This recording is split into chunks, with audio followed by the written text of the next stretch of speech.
ठीक है। Chromatin, these are the third like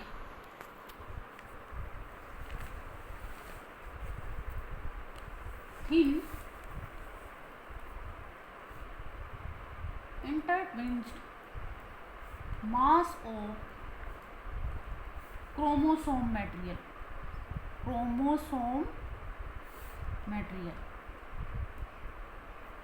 ये जो क्रोमैटिन होते हैं ना, धागे के जैसे स्ट्रक्चर होते हैं, वो टायरली एक दूसरे में ऐसे से जैसे कि बंधे हुए होते हैं, एक दूसरे के ऊपर बाइंड हुए रहते हैं, और मेनली ये आगे चलकर क्रोमोसोम को बनाने का काम करते हैं। क्रोमैटिन क्या बनाने का काम करते हैं? क्रोमोसोम को बनाने का काम करते हैं। और ये बना किसका होता है? क्रोमैटिन पूरा का पूरा न्यूक्लियोसोम का बना होता है। किसका बना होता है? न्यूक्लियोसोम। न्यूक्लियोसोम खुद किसका बना होता है? डीएनए प्लस हिस्टोन प्रोटीन का। किसका बना होता है? DNA plus histone protein. जब कोई भी सेल्स डिवाइड होना चाहती है ना, जब डिवाइड होने का मतलब होता है तो एक सेल्स के दो पार्ट्स हो जाना, दो में डिवाइड हो जाना, तब ये जो क्रोमैटिन ऐसे धागे की तरह पड़े रहते हैं ना, तो उसके बाद ये कैसे हो जाते हैं? कंडेंस हो जाते हैं। कंडेंस मतलब इकट्ठे होना स्टार्ट कर देते हैं, और किस में कन्वर्ट हो जाते हैं? क्रोमोसोम्स में। किस में कन्वर्ट हो जाएंगे? क्रोमोसोम्स बना लेते हैं ऐसे। ठीक है। इन क्रोमोसोम्स के ऊपर ही डीएनए प्रेजेंट होता है। डीएनए के बीच बीच में क्या प्रेजेंट होते हैं?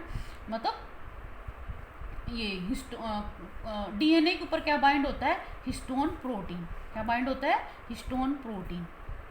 डीएनए के ऊपर या ये जो हिस्टोन प्रोटीन है ना, इसके पूरे में ऐसा डीएनए बाइंड होता है।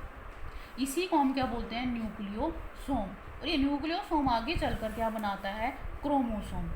और ये क्रोमोसोम ही क्या होती है? हेरिडिटरी यूनिट होती है। हेरिडिटरी, तो ये क्रोमोसोम्स आगे चलकर किसका काम करती है? Heredity unit. हेरिडिटी यूनिट का मतलब होता है कि ये हमारे जो करैक्टर ट्रांसफर होते हैं ना, one generation to next generation, हमारे पूर्वजों के जो करैक्टर होते हैं, विशेषताएं होती हैं, हमारे अंदर आते हैं, हमारे जो गुण है हमारे आने वाले बच्चों में, आने वाले जनरेशन में जो जाते हैं, तो उसी को हम क्या बोलते हैं? हेरिडिटी। तो उनको ट्रांसफर कौन करता है? Mainly chromosomes. इन क्रोमोसोम्स के ऊपर डीएनए, डीएनए की किसका काम करते हैं? जीन्स का, जो कि आगे चलकर तुम 10th क्लास में पढ़ोगे। ठीक है। तो ये सब था किसके बारे में? क्रोमैटिन के बारे में। तो ये पूरा हो गया हमारा न्यूक्लियस और न्यूक्लियस के स्ट्रक्चर के बारे में डिस्क्राइब करना। ठीक है, ऐसे डिस्क्राइब कर दोगे, डायग्राम के बेस पे सब कुछ बता देना, डायग्राम बना देना है।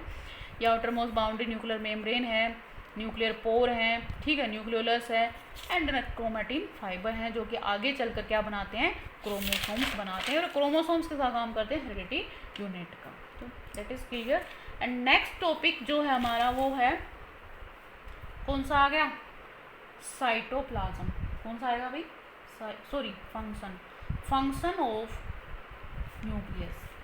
न्यूक्लियस के फंक्शन की हम बात करें तो इसका क्या फंक्शन होता है? क्योंकि हमें तो पता है जो भी एक हमारी बॉडी के अंदर जो कंट्रोलर हो, ब्रेन होता है, ऐसे ही किसी भी सेल्स के अंदर जो कंट्रोलर होता है वो क्या होता है? न्यूक्लियस। जो भी एक्टिविटी एक सेल्स के अंदर होती है, जो भी मेटाबॉलिक एक्टिविटी चलती हैं, ठीक है, सारों को कौन कंट्रोल करता है? न्यूक्लियस ही तो कंट्रोल करता है। तो ये कह सकते हैं all metabolic activity control by the of a cells control by the nucleus, and it also transfer the heredity मतलब या character from one generation to next generation. ठीक है, इसके लिए रिस्पॉन्सिबल कौन होता है? न्यूक्लियस ही होते हैं, क्योंकि न्यूक्लियस के अंदर ही क्रोमोसोम्स प्रेजेंट होते हैं। तो एक दो फंक्शन इसके बारे में आप न्यूक्लियस के बारे में लिख दोगे। नेक्स्ट हमारे पास जो टॉपिक आता है वो आता है साइटोप्लाज्म। कौन सा आता है? साइटोप्लाज्म। अब साइटोप्लाज्म के बारे में हम बात करें तो बहुत ईजी है साइटोप्लाज्म के बारे में डेफिनेशन देना। ये हमारा न्यूक्लियस हो गया, ये प्लाज्मा मेम्ब्रेन हो गई, this is the outer most boundary is plasma membrane, centre में जो रखा है round body is the nucleus. ठीक है। अब इस प्लाज्मा मेम्ब्रेन और न्यूक्लियस के बीच में जो सब्सटेंस प्रेजेंट है, this is the ground substance, इसी को क्या बोलते हैं हम? साइटोप्लाज्म। क्या बोलेंगे इसको? साइटोप्लाज्म। ठीक है। अब इस साइटोप्लाज्म को भी हम दो पार्ट में डिवाइड कर देते हैं। कितने पार्ट में? 2 पार्ट्स में। इसका जो अंदर वाला पार्ट है ना, अंदर जो एक तो बाहर वाला पार्ट हो जाएगा, बाहर वाला जो बाहर की साइड प्रेजेंट है, एक जो इसका अंदर वाला पार्ट ग्रानुलर टाइप का, ग्रानुल्स की फॉर्म में, अच्छा दाने की फॉर्म में, उसको हम एंडोप्लाज्म बोलते हैं। ठीक है। और जो इसका आउटर मोस्ट पार्ट है जो कि क्लियर है, बिल्कुल इसी टाइप का है, उसे हम एक्टोप्लाज्म बोलते हैं। क्या बोलते हैं उसे? एक्टोप्लाज्म। तो ये था हमारा साइटोप्लाज्म के बारे में। क्योंकि जितने भी सेल ऑर्गेनल्स जो प्रेजेंट होंगे ना सेल के अंदर, वो सारे के सारे साइटोप्लाज्म के अंदर ही प्रेजेंट होंगे।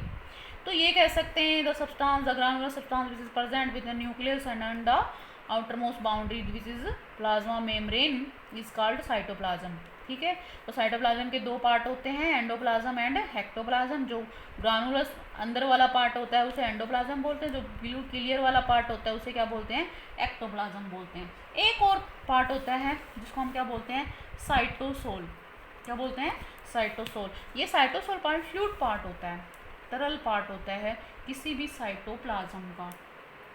ठीक है, एंड इसके अंदर क्या क्या प्रेजेंट होते हैं? सोल्यूबल पार्ट होता है, ये कह सकते हैं ये सोल्यूबल पार्ट होता है या फिर फ्लूइड पार्ट होता है किसी भी साइटोप्लाज्म का, बिटवीन जो कि किसके अंदर प्रेजेंट होगा? ये साइटोसोल या फ्लूइड पार्ट जो भी सेल ऑर्गेनल्स प्रेजेंट होगा ना उनके बीच में प्रेजेंट होता है।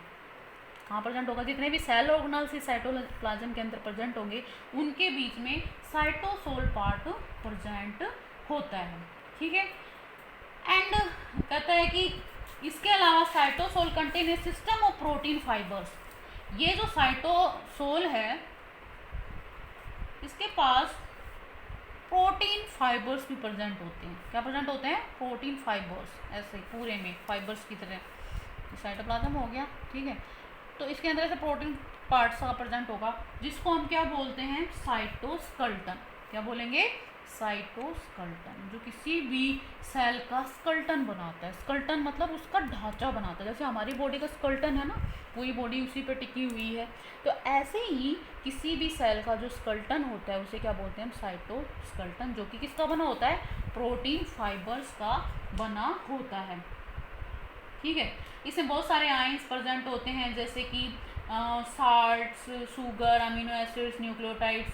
ठीक है, ये तो स्मॉल मॉलिक्यूल्स होते हैं। साल्ट साइटोसोल के अंदर प्रेजेंट होते हैं, salt, sugar, amino acids and nucleotides, जो कि स्मॉल मॉलिक्यूल्स होते हैं। ये तो क्या बनाते हैं? ट्रू सॉल्यूशन बनाते हैं। क्या बनाते हैं? True solution of A cytoplasm या साइटोसोल। ठीक है, और जो बड़े पार्ट्स बढ़ जाते हैं, लार्ज मॉलिक्यूल्स बढ़ जाते हैं साइटोसोल के अंदर, जैसे कि प्रोटीन है, ठीक है, न्यूक्लिक एसिड है, ये सब क्या बनाते हैं? इसका कोलोइडल पार्ट। Colloidal part. ठीक है, कोलोइडल पार्ट नॉन विस्कस होता है। ठीक है, नॉन विस्कस मतलब एंड जेल विस्कस। जेल मतलब गाढ़ा गाढ़ा सा विस्कस टाइप का होता है, जेल वाला। मतलब ये जो कोलोइडल पार्ट है दोनों ही काम कर सकता है, सोल का भी और जेल का भी। जेल मतलब विस्कस टाइप का गाढ़ा गाढ़ा सा, और सोल मतलब गाढ़ा नहीं होना, नॉन विस्कस। ठीक है, तो हम कोलोइडल